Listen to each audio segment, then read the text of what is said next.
Hello everyone, my name is Jeffrey and welcome to the Jettcast. This is the edition for March 2020, but we're actually going to also lump in February of 2020 because I just didn't get around doing a podcast then. I think I remember just trying to get my Smash Brothers video out and time was being very crunchy, so I just considered, you know what, I don't got much to say this month. I don't think a lot happened, so I was like, okay, let's see if I can lump all that stuff into March's edition, and oh boy, do I have a lot about March's edition, because it feels like March has been going on for so long.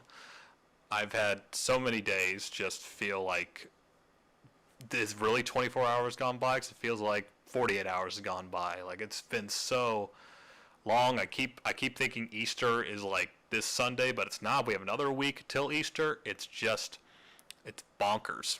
And so I'll get into that. Other things we'll talk about. We finally, after so long, if you'll hear everybody say, we finally had a Nintendo Direct, and I had a reaction video to it. If you want to watch it, you can on my channel. I thought it was fine. I'll go more into detail on that in a bit. Also, I want to talk about the Steven Universe finale. I'm a Steven Universe fan, and just want to indulge in it, talk about it, and don't worry, it'll be spoiler filled, so if you don't want to hear it, I'll put timestamps in the bottom so you can avoid it.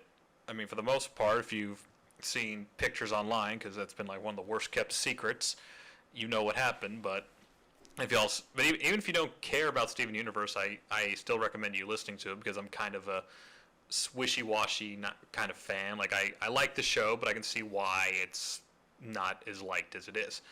And lastly, I want to talk about a fear of missing out, like this whole instinct about missing out on something really popular, specifically with stuff like Animal Crossing and a few other things I've had in mind. It's just kind of a topic I've been thinking about lately, especially with Animal Crossing out and all that good stuff. So yeah, grab yourself a nice drink and sit back and enjoy some podcasts. I'm going to put a little, unlike other times, you'll see a video of something. I remember a while back I played Paper Mario. I'll probably be putting footage of that up for you all to enjoy if you want to have something to go along with my voice, as opposed to just watching a screen of my logo. So yeah. So the first thing I want to talk about is Nintendo in a nutshell. My February video was on Super Smash Brothers, my two-parter of my Smash Bros series, and gotta say I'm glad that's done. Like, it's like, I don't know if you guys, how many of you out there are making videos or like trying to come up with content for it, but do you ever just come to a time where you have ideas in your head and you're putting pen to paper and you're planning it out, and then you're editing, and then you just completely lose like drive or focus or motivation, and you're almost like, do I really need to put this out? Like, I'm tired of this. Like, you're so absorbed with something that you just want it to be finished, and you almost were like, do I really need to put this out there? And that honestly was what I was thinking when I put the last Smash Brothers out. I was just done. Like, I like the series, but I'm not into it as much as other people are, and I'm happy, for the 6 other fighters we're going to get, which I'll talk a little more about in the direct stuff, but, I mean, I don't play it as much as people do. Like, there's game nights with friends, and I don't usually play Smash Brothers a lot. I don't, like, it's fine, but I just don't, it's not my cup of tea. It's not something I actively want to go to. Every now and then, it's thankfully digital on my Switch, so, like, I get booted up here and there to just play a couple online matches, then I'll just stop. And I just don't. I unlocked everybody. I have played maybe an hour to 2 hours of the Spirits mode. It just doesn't interest me. So when I was just getting that Smash Bros. Video out, when I finally got that out, I felt like a humongous weight off my chest. And I think that's probably why I didn't do a podcast, because I was so tired and so just blah. So that was that. Like I said, I'm glad that's done. I finally put that behind you. I don't think I'll do a Smash Brothers video in a long time.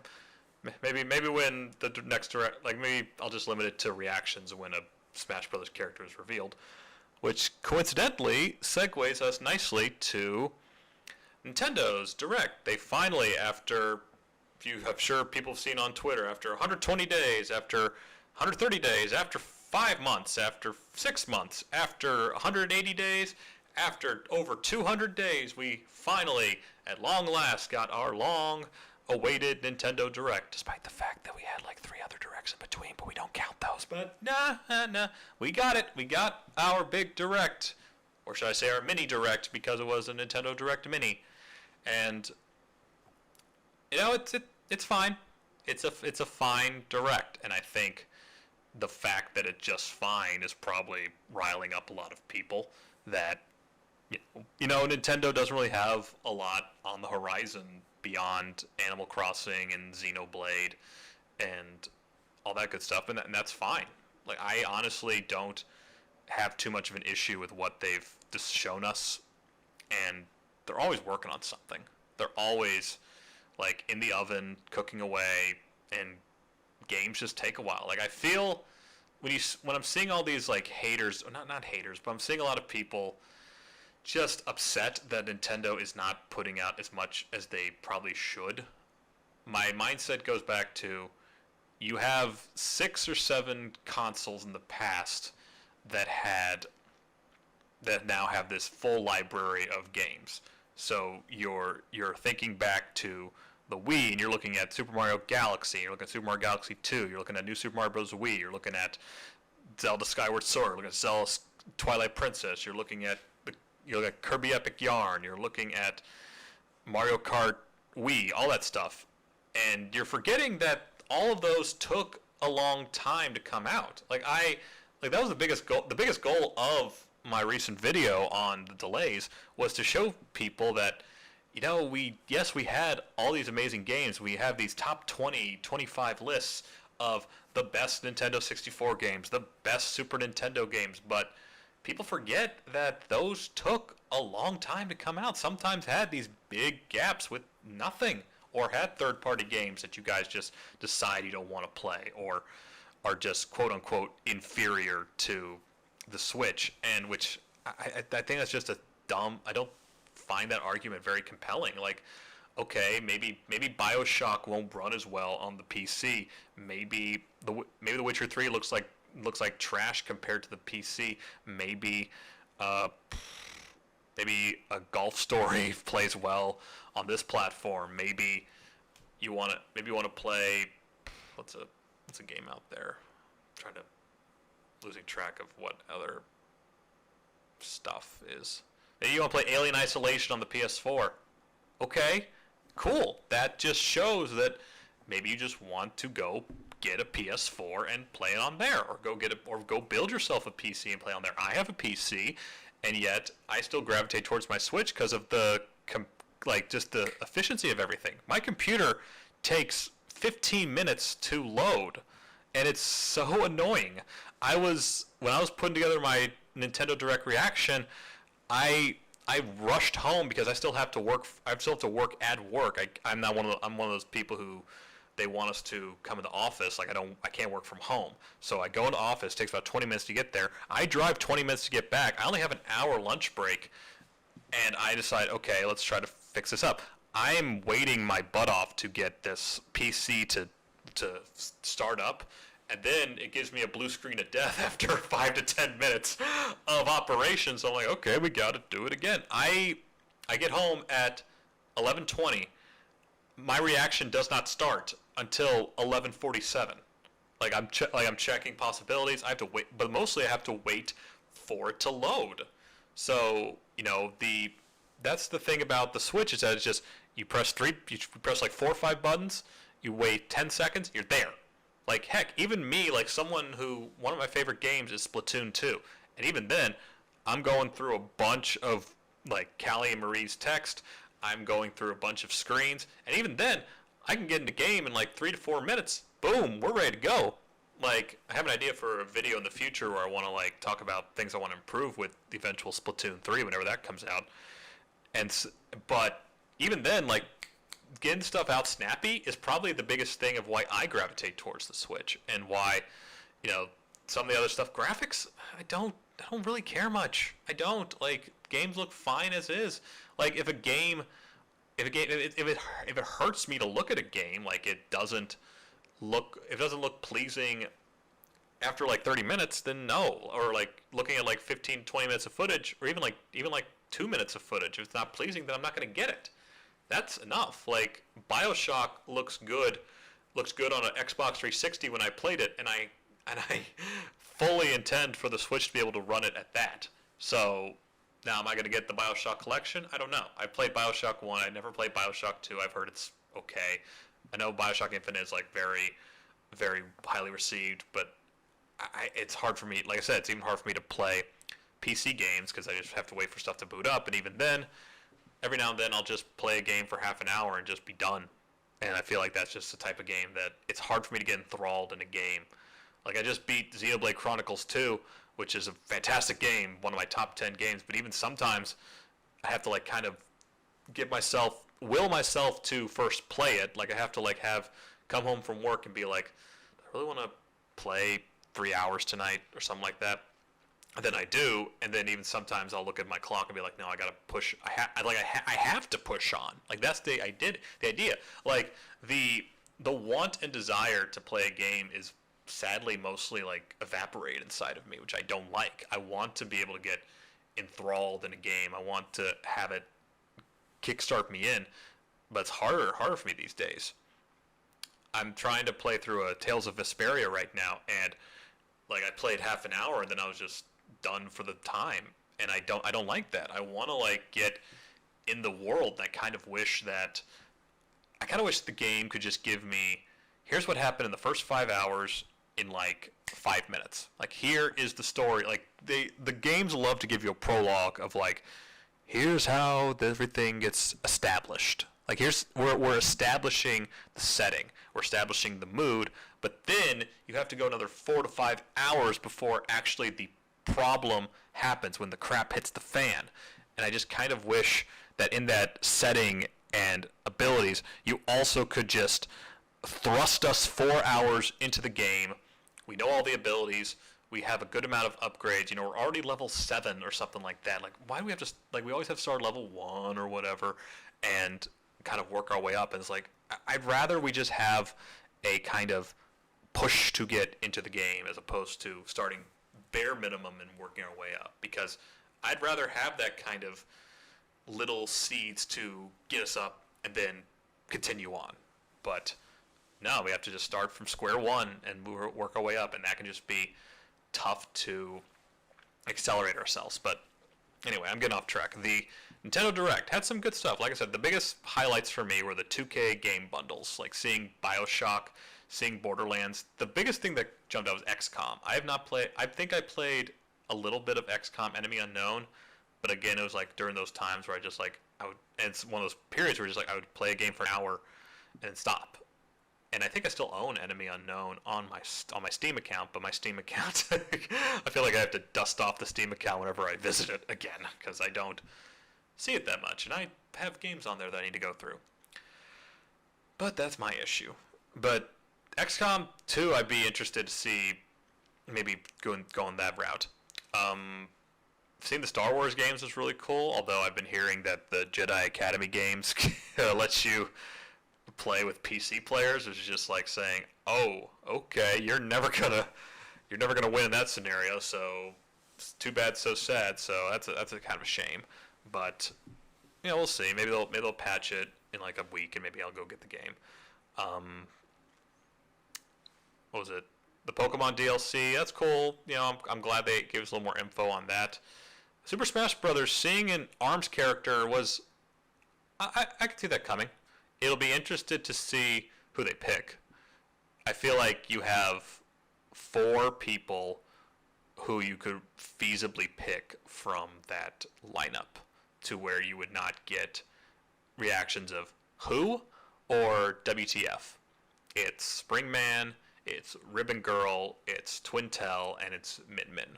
I think of those 4, any of those picked, I think people will understand. Maybe Min Min would be like the one where it's like kind of the odd person out. But Springman and Ribbon Girl are basically the boy-girl avatar option you would get in like a game. And Twintel is the thick mama who everybody loves. So I feel like if you tried to pick like Master Mummy or Dr. Coil or Ninjara, you would get so much what's, and it would not translate well. It'd be almost like the equivalent of getting Terry Bogard, like, again. At least, but I will say, I like the approach. What they did with ARMS was basically like, hey, this is our next character. Like, this is the foundation of the next character.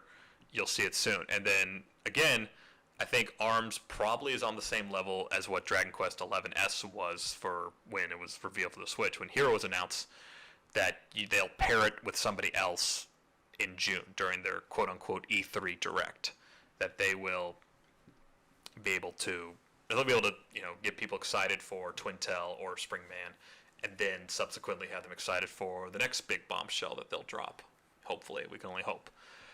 But yeah, other than that, like, little pitter-patters here and there. I didn't write down what was in the Direct. That's probably my fault. I'm trying to think back what else was shown that would have jumped out at me.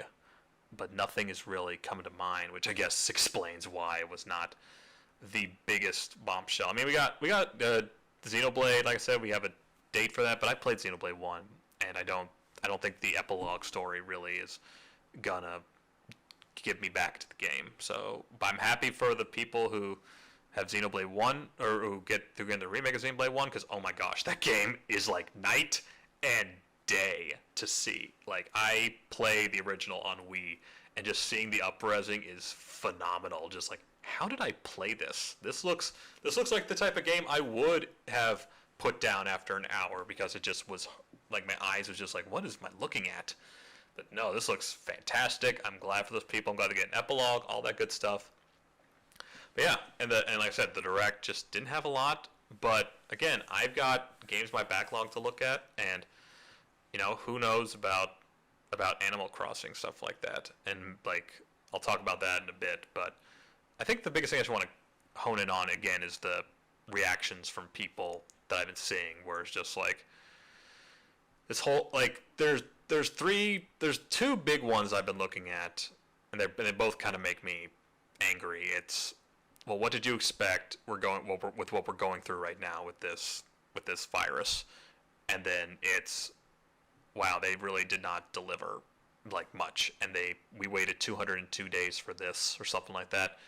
And both those, I'm just, first off, the first one is elitist and rude and basically makes an excuse that I don't agree with. I know we're going through tough times, but I feel like they could have put a couple more things in there. They could have sprinkled a couple more ideas for like this next year, but they didn't. So I can see that side of the argument, and I also just think that's kind of a cop out.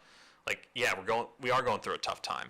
A lot of us are going through a tough time. Like, I'm mostly feeling bad for grocery people, hospital people, and people who have this virus. I'm not feeling bad for people who are like, oh, just wait it out and you'll get your stuff. We're going through this right now, and vice versa. People who are saying, why did you thin out? Because no direct is great. No direct is truly the best. Like, even when I look back at last year's E3, of that 45-minute presentation, maybe 15 minutes of it was great. Luigi's Mansion 3, Animal Crossing, the Hero trailer, the Banjo trailer, the Zelda trailer. And a couple games here and there that I was like, oh, that looks interesting. Like Trials of Mana looks interesting, and a couple other announcements that are escaping me right now. I was like, hey, that's really cool, but then you strip away everything else that you're just either not getting, you're not buying, and it's an amalgamation of stuff. Nothing. There's not one like, I need to know somebody. I need to meet somebody who saw a direct and said, I own every one of those games, and I love all those games. Because I don't see it. Like, you weren't entertained for 20, 25, 30, 35, the entire length of a direct, and got everything you wanted.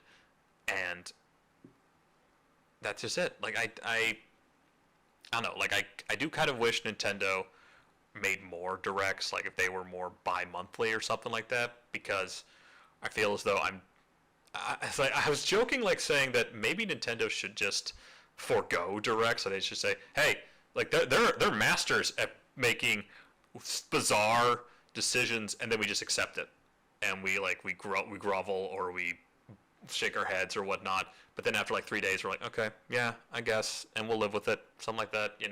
Miiverse is gone. There's no virtual console. NSO is not great, but it's minor things here and there, and then after a weekend, it just kind of blows by and we just move on. But so I could have easily seen Nintendo be like, hey, we're gonna stop doing directs.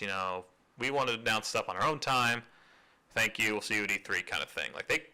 I'm waiting for the day when that happens, because I could easily see in like 2022 or something like that, them being like, you know what, this started with Satoru Iwata, and I'm sure he meant well, but we live in a different age where everything's getting leaked out there. We would rather just announce one thing a month as opposed to try to put 15 to 20 to 25 to 30 minutes of content into something and pass it off as entertaining. I don't know. I can see that. But yeah, Nintendo Direct was all right. The big thing is the fact that I had to drive home, try to make a reaction video, drive back, and then edit it when I got home is what kind of soured it for me, because of all that. I went back to work. It took me an extra half hour to do all this, so I got back to work late. Fortunately, I didn't miss a meeting I had to go to. So that was, it didn't harm me in the long run, but it was just so annoying. It was just getting all that. I wish Nintendo just was like, hey, we're having it at 5 p.m. Be like, perfect. Set everything up, all that good stuff. But they like to be their screwball little self, and that's why I love them. Just to throw this in and be like, of course you would. Of course, after your replies are getting flooded, after I literally saw like 4 or 5 people block Nintendo the day before this dropped. And then of course you're just gonna drop a mini direct and say bye. It just was like, Nintendo is that company that is just interesting. They, you love them or you hate them or you're critical of them, and it's just a whole mess. Speaking of a whole mess, Steven Universe. Let's just transition into there. I've said my piece about Nintendo, so now we're going to talk about Steven Universe Future. If you have not seen the finale of Steven Universe Future, I'm going to be talking about it during my, it's going to be mild, pretty much spoiling it, but also basically giving my thoughts. So, pause this video now, and I'll put a timestamp on when you can unclog your ears and I talk about my next topic. But if you don't care about Steven Universe, or if you've seen the finale, listen on, all that good stuff. So, which I even if you don't like it, I highly recommend sticking around, because I want to try to bridge the gap, because I do see both sides of not liking it and liking it, and I don't want to make it all about just talking about the show itself. I want to talk about its entity as a whole. So, spoilers will start right after this. Okay. So, seeing Steven as a big pink monster was fun.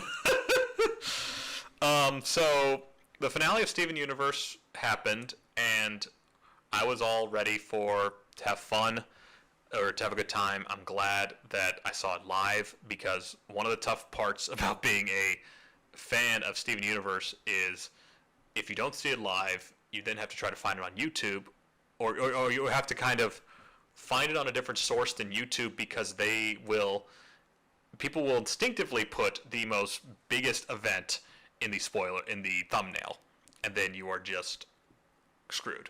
You ruined the best part. So I have to watch it live. Fortunately, I found a good website that I found a few months ago when I was trying to find the New Year's Eve coverage. I enjoy watching the New Year's Eve ball drop with CNN with Anderson Cooper, and so I try to seek that out every year. It's a good time. It's nice to see that ball drop there, and then watch 15 minutes later, and then go to bed. But so I found I had a link that I go to, and this link also had a lot of different channels of live streams of channels like ESPN, Fox, BBC, all that stuff. So I found Cartoon Network, and I was like, okay, let's watch this. I get there about 5:30 p.m. like my time, so I still have a little bit to go. And I'm seeing the buffer wheel go a few times. I'm a little concerned, but fortunately, A, it wasn't the episode, and B, it was after like 5-10 minutes, it was gone. So I was like, okay, cool. So I've started watching, and I've already seen Homeward, the first of the 4, Homeward Bound, because they put it on their Cartoon Network put on their app beforehand, and everybody was watching it. So I was like, okay, I'm watching it, and then I watch other people watch it. And it's a fine episode. Not a lot happens, and I think that's one of the biggest issues with Steven Universe is that because their show is based on 11-minute. They basically made it so it's like an 11-minute episode as opposed to the routine half-hour episode.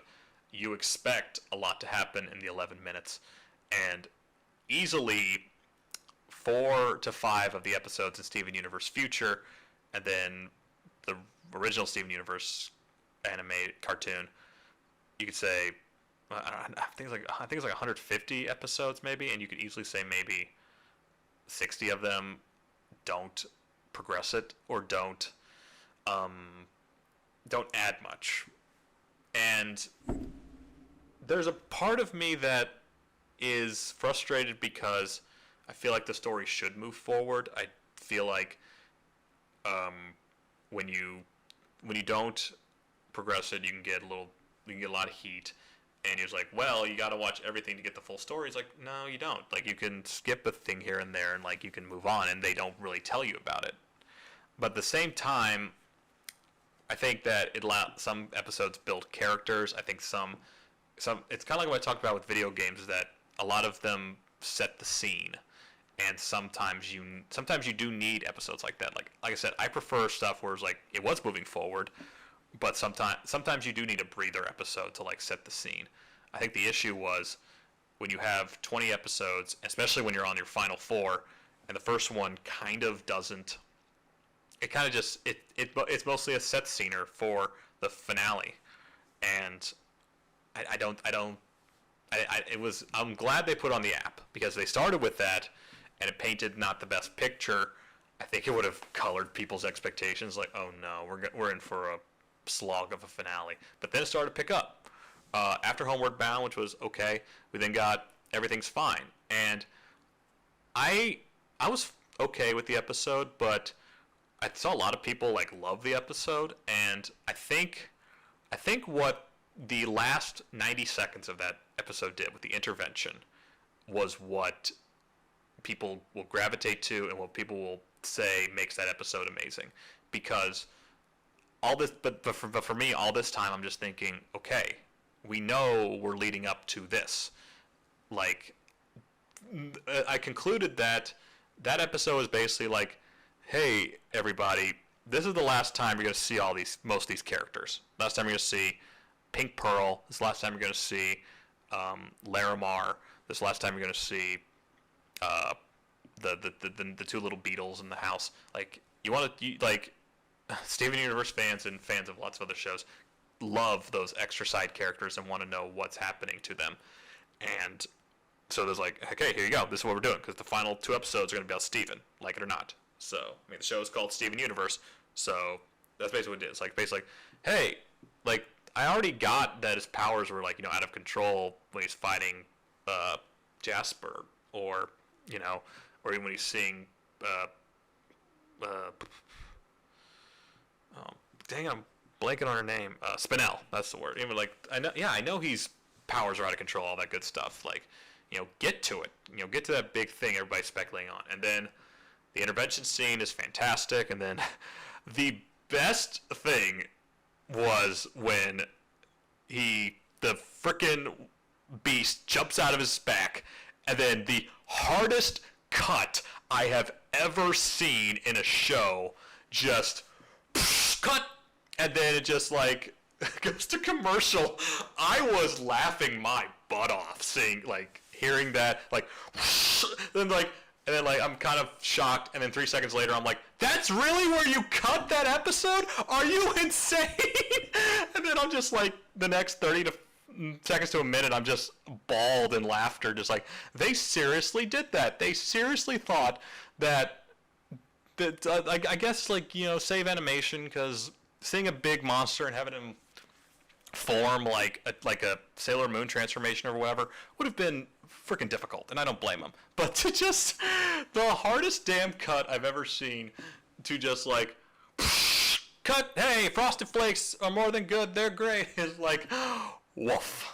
And I'm seeing all the memes about, it's like, bring on the tiger, the mighty, mighty tiger. And then seeing people react to all these same 7 commercials on Cartoon Network is just hysterical. Because something I love seeing is old commercials from my childhood, from the 90s and early 2000s. Like, there's a channel I follow who just puts nothing but that, and I love it. I love seeing like the little bumpers in the past, and like seeing what they used to, and I'll see what they used to advertise, and just have that nostalgia feel.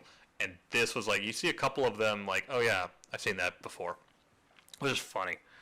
That just was fantastic. Then we got to I Am My Monster, and I love that episode.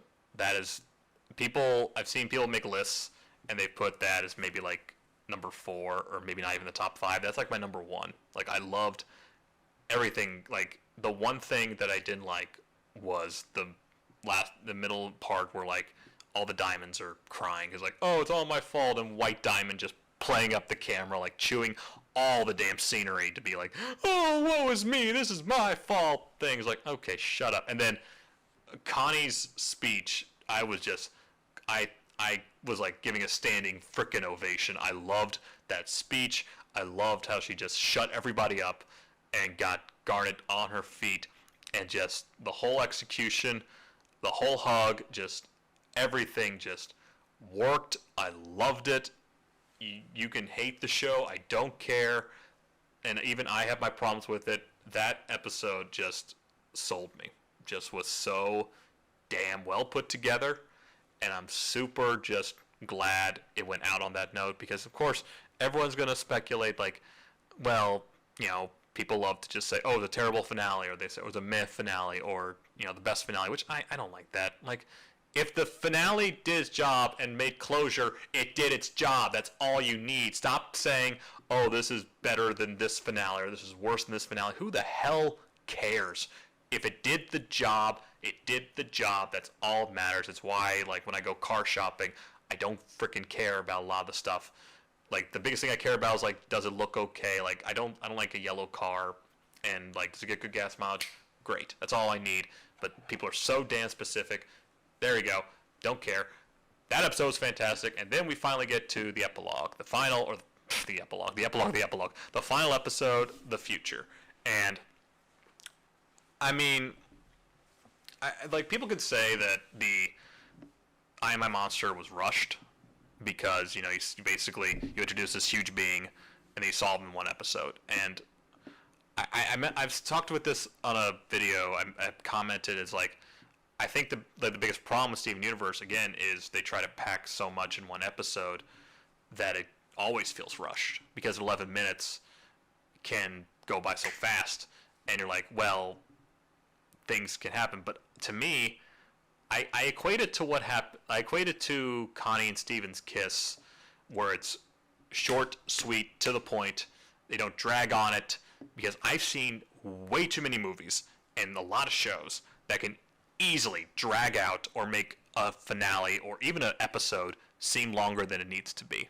And I feel like in Steven Universe, sometimes an episode can be too short, but can also drag. But I think more often than not, it can be like, oh, there should have probably been more here, but it does feel rushed. And I think that's a problem. I think if the show could have like 15 minutes of an episode, it could succeed. It could like tell everything it needs to do. Nothing would feel rushed. But because it's 11 minutes, it kind of feels different. But I've also seen shows where 22 minutes feels like way too damn long. The biggest thing that jumped out at me was, one of my favorite shows growing up was Inuyasha. And I'm sure I'm pleasing the 5 fans I have who love Inuyasha. But I feel like even fans need to admit that Inuyasha is a damn turtle pace a lot. Like, So for people who don't know, Inuyasha was a manga that ran for 56 chapters and had 193 episodes. The first 36 chapters were made into 167 episodes. And I don't think that's too uncommon for shows. Like, okay, it's basically like 5 to 6 episodes a chapter. Okay, that's reasonable. You know, sometimes it can drag because some chapters just don't have nothing, and when you have like maybe 5 chapters of nothing, that turns into 20 to 25 episodes where it feels like filler or feels like something that probably should have gone on or probably should have been whittled down, and it doesn't. And of course, animes love to put filler arcs in there, and whoo boy, do they have a bunch of filler arcs in there sometimes. But I digress. After episode 167, the show then stopped because the manga was not complete. And fans had to wait 5 years to finally get the anime conclusion. Now, like I said, they did 36 chapters. There were still 20 chapters to go. One would think that maybe you would maybe not do the same thing as, like, you know, maybe 5 to 6 episodes per chapter. Maybe do like 3 or 4, like even 2 or something like that. No, they turned 20 chapters into 26 episodes. If you want the definition of rushed and like a frickin' steam train, look at Inuyasha, the final. Like, you don't even need to watch all of Inuyasha, the final act. Just take 2 episodes of the original Inuyasha anime, and then compare that to 2 episodes of Inuyasha, the final act, and it's, oh my god, it's night and day. And like, it almost feels like it's almost like 3 bears. One's too cold, one's too hot. There's not a lot of just right in there. I still love the show. Like, maybe I'll never rewatch it again because I feel like it would be too slow. And I think that the issue with me is that, I don't know if you guys have used this feature on YouTube, the speed up, slow down feature on the settings wheel that lets you change the quality, but also lets you change the speed at which you watch something. Oh my god, I've gotten spoiled on the 1.25 times or the 1.5 times speed on a lot of content, and it's hard for me to go back. Like, as soon as I watch at least 2 videos of them at that faster speed, I can't go back. It's incredible that. It probably just paints a picture. Like, the only thing I can think of is, like, well, if Hulu or Netflix had an option to do 1.25 times speed, 1.5 times speed, I would go through so many damn more TV shows or stuff like that. Like, I'm watching BoJack Horseman now, and even sometimes I'm enjoying the show, but even sometimes I feel like, oh, this is a little slow. Like, I need to be a little more sped up. But maybe that's just me, but I have gotten spoiled on that.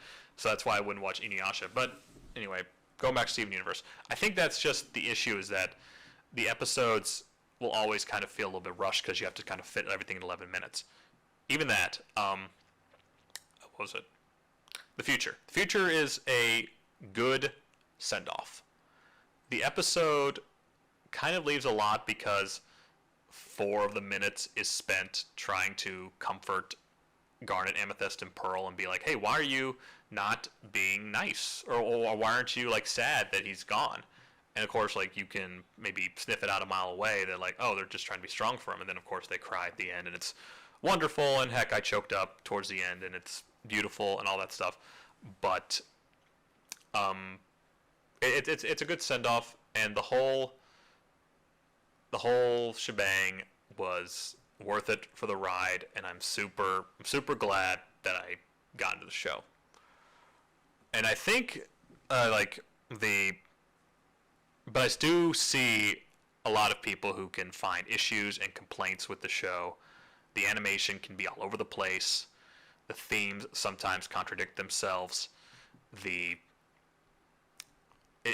can sometimes feel jarring, and it can be annoying at times. Like, Steven's voice at the beginning is tough to listen to sometimes. Like, Zach Callison does phenomenal in Steven Universe Future, and if you haven't, look up his album on YouTube. I think a Hollywood Heartbreak or something like that is what the name is. It is really good. Like, I was not aware that he had a music career I looked it up. It's a 35-minute album, and there's really only like 5 songs and 4 interludes, which are just a minute long. But wow, he is really damn good, and that was a great listen. I'm glad I found that, because when a show is over or something like this, it kind of leaves a hole. Like, you just kind of like, no. I feel like right now a lot of Steven Universe fans are like trying to cope with saying goodbye to the show, because it was, love it or hate it, it was in the zeitgeist, and it was very prolific. And I want to kind of transition to a bit to just kind of that I feel like Steven Universe is one of those last shows where it will be this huge kind of phenomenon in a way, because it started out as a weekly show. People are going to take that little soundbite and be like, what the hell are you talking about? It's going to be cartoons in the future. And they're going to do it. Like, let me explain.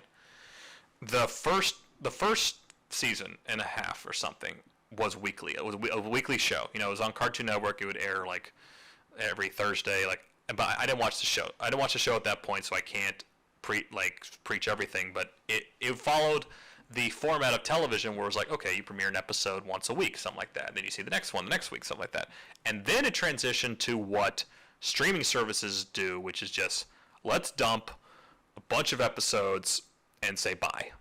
And then the issue with Steven Universe was they really never told you when episodes would drop, and then they would just go with the flow. Although, if you would probably see some Netflix shows, they kind of don't give you a heads up either. Like, I think they would say, oh, we're coming back in a week, or they're coming back in a month. And to Cartoon Network's detriment, they would probably tell you maybe, if you're lucky, a week in advance. And hopefully don't spoil stuff, because Cartoon Network would mess that up as well. But I think what happened was it transitioned, like, TV as we know it is changing. We are going from these once a week kind of tidbits of episodes to now we're going to drop a whole season of BoJack Horseman, see ya. We're going to drop a whole season of Voltron, see ya. We're going to drop a whole season of Hilda, see ya. And there are a few shows out there that still do weekly stuff. The most prominent, I believe, is DuckTales on Disney Channel, and there's a few others that aren't coming to me. But I think more or less we're coming to that point where, like, Steven Universe is one of those shows that did both. They had their weekly episode binge or weekly episode pattern, and then they transitioned to, okay, here's a bunch here because this is not getting that great ratings, so instead we're just going to plop a few here, see ya, come back 6 months later, 8 months later, plop, here's another few, see ya. And I feel like you're either going to get one or the other going forward. You're not going to get this hybrid of weekly stuff and then suddenly plop, plop, plop, or bomb, Stephen Bomb as they called it. And I think that, I'm someone who needs to get used to that layout, because I still miss the days of when stuff was week to week. I want there to be, I wish that I could come home on a Friday and watch an episode and then be done, because even now I feel like the idea is, well, especially now in this terrible time, you can set aside 5 hours to watch BoJack Horseman, or set aside 4 hours to watch Tiger King or whatever. And it's like, okay, and then I'll watch 2 episodes, and then I'll be like, I've had my fill. I'm not somebody who really can. I feel like I need to do more with my day than just watch 5 episodes of something. Again, it's that whole enthralling factor. It's not a part of me anymore, sadly. I wish it was. I wish I could get more invested in something, but it's hard for me to. I almost feel like I have to get into something and stick with it. But that is that.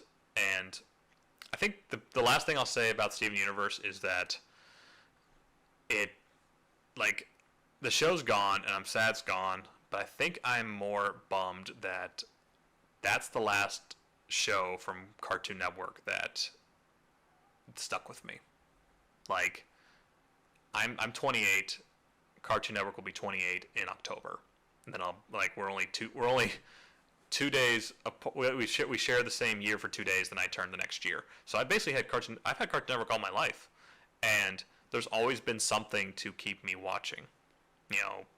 I had Dexter's Lab and Johnny Bravo growing up, and then I transitioned like Codename Kids Next Door and Grim Adventures of Billy and Mandy. Then I transitioned to Total Drama and Chowder, and then I gravitated towards Adventure Time regular show, and then now it's and then Steven Universe was just kind of the last bastion of everything. Like, I hadn't really seen a lot of Cartoon Network in the last few years besides that, and even then I would probably watch it on other sites because I would miss it, because I wouldn't watch it like live. So it's just kind of, I don't know, it finally hit me. It's like, I've been seeing a lot of tweets saying, you know, keep watching the network, like, Cartoon Network's not dead, which it isn't. It's not. It's got good, I'm sure it's got good shows. But for me, for somebody who is almost 30 years old, who probably should have stopped watching 10 years ago, like, it's time for me to move on. It's time for me to find other entertainment. And, you know, HBO Max, which is coming in a couple months, I'm very excited about. That's a service I definitely want. Like, Disney Plus, meh. I got the service for more of my family and stuff like that. Hulu, meh. Netflix, I'm trying to come around, y'all. But HBO Max got a lot of stuff that I'm very interested in, and I think that's just the natural evolution of it. And it's the same thing with like TV in general, is that we're all kind of gravitating towards this streaming future, and it's unsettling, but also expected, and can be exciting. It can be exciting to transition here, and a lot of people have. A lot of people have gotten used to binging and gotten used to finding shows that you can just like put on the background or something like that, and I'll eventually get there. But yeah, Steven Universe, thank you so much for a fun ride. You were a divisive freaking show.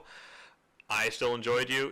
I see Steven Universe a lot like Nintendo, in that you have lovers, you have haters, and you have people who, even if they love it, will drill that show to death, or drill that entity to death, because they only want what's best for it, and they're like, I can do this thing like better. Here's what I would do, but it's like, it's not you. Like, it isn't your thing. Like, you're enjoying it, but it is the people behind the scenes, and it is animators, and it's not just one person. It's not Miyamoto and Rebecca Sugar. It's a team of people. Like, it's like blaming Family Guy all on Seth MacFarlane. Yeah, he came up with it, but he's got a whole team of people. And he's barely doing Family Guy anymore anyway. He just voices the people now. So that's my spiel. It's been a fun ride and all that good stuff. All right, last thing I want to talk about is this whole thing of FOMO, or fear of missing out. And it's something I equate to like, the biggest thing I equate to is Animal Crossing. And I've asked people, I'm like, should I get this? Like, I already feel like I've kind of missed the boat, because I pre-ordered the game, and it was supposed to come out on the March 20th, but because of this whole sad pandemic we're going through, it was going to get delayed till Tuesday. And then I was kind of like, you know what? I feel like I have games I need to play already, and I think at the time I was also like working on my YouTube video, and that was taking a lot of time, and I just kind of thought, well, I'll probably need to prepare for the next YouTube video, so let's just maybe not get it at all. And I feel like I'm seeing so much happening in Animal Crossing, but I also have this mindset that on May 1st, there's not going to be many people. You know what I mean? Like, but I also have this FOMO, this fear of missing out, and I hate that.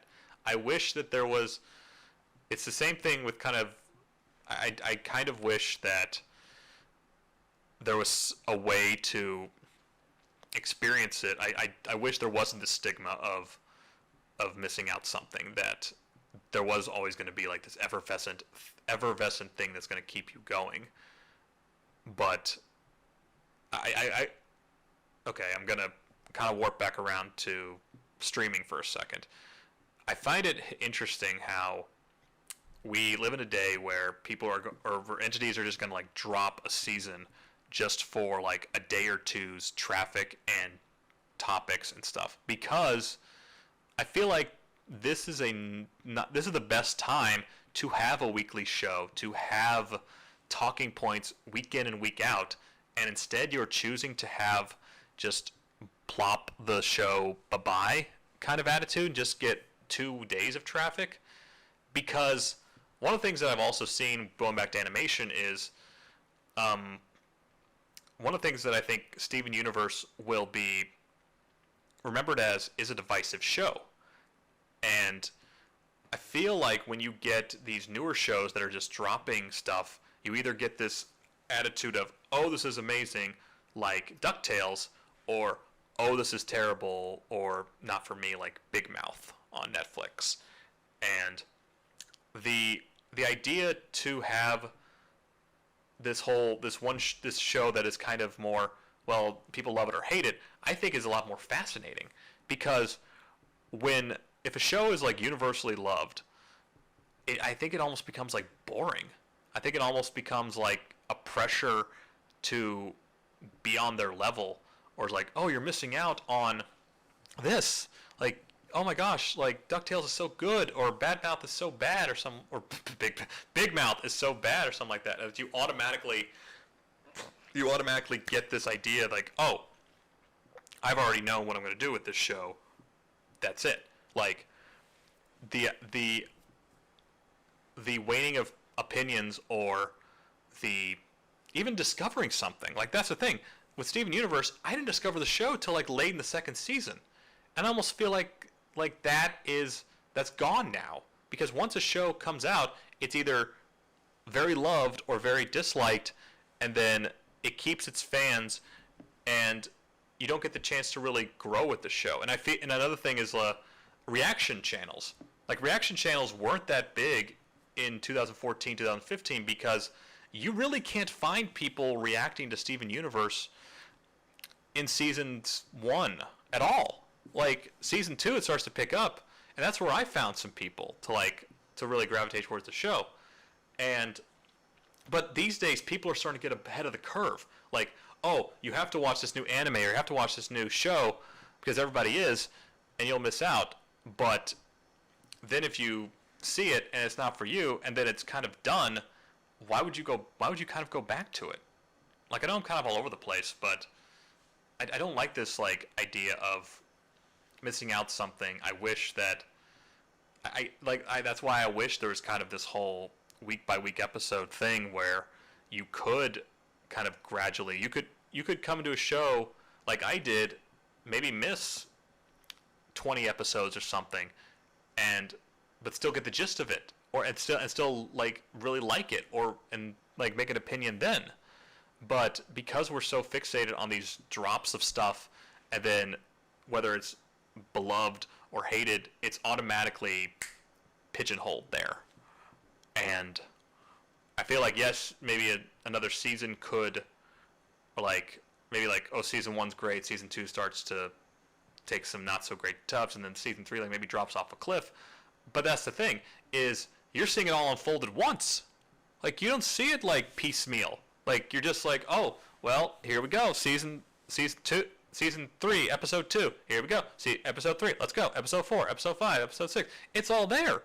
As opposed to, oh, it's September, here we go, new season of DuckTales. Here's the Friday night premiere. Like, okay, that's fine. Episode 2, it's like, oh, okay, I'm still on board. And episode 3, you're like, what the heck happened to the show?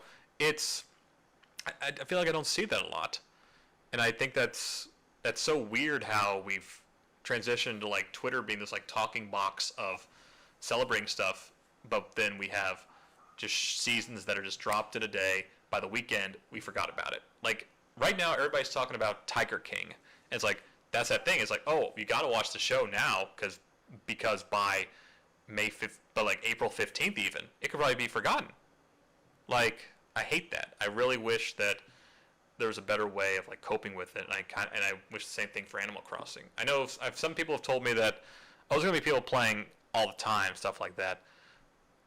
And, maybe that's enough, but again, it's also like, well, what about my backlog? What about others? Like, during this whole pandemic, should I try to like maybe do something that I wouldn't have the time to do otherwise? Like, right now, I'm supposed to be hosting trivia tomorrow and Thursday, and that ever since the 17th, I haven't, because of the 18th. Ever since the 18th, I haven't, because of all the pandemic stuff. So, I don't know. I wish there wasn't FOMO. I wish that stuff happened gradually. I hope that, I still kind of miss the whole week-to-week idea, but That's me. Maybe I'll learn to like it, or maybe not. I don't watch that much TV anyway right now, but I feel like I should like start giving more of an opportunity to Netflix and other stuff. So yeah, that is the extent. I know that the third topic kind of went all over the place, and I apologize. Hopefully, you guys followed along, and you're more than welcome to like continue the conversation in the comments. This has been the Jettcast. If you like what you see here and you want to hear more, feel free to subscribe. You can also leave a like down below as well, and we have other videos you can check out. I'll be coming up with another video next month, and hopefully I'll continue this monthly podcast I set out. So until then, thank you all so much for watching, and good luck out there. I know we're going through a tough time, and one last thing, I do want to thank all of my friends who helped me. I had a panic episode not last Saturday, the previous Saturday, and I told my friends, and they were super supportive and helpful. Thank you guys so much, and if you're listening, and I know we're going through a tough time, and every day feels like so much is happening. Like I said, March felt like it's gone forever, and April might bring about some more bad stuff, but hang in there. We're gonna get through this. If you want to talk it out, feel free to message me at my Twitter, Jeffrey Engineer, all that good stuff. I'm here to help. I hope you'll help me the same way. But yeah, we're gonna get through this. Thank you all so much for listening. Have a great evening.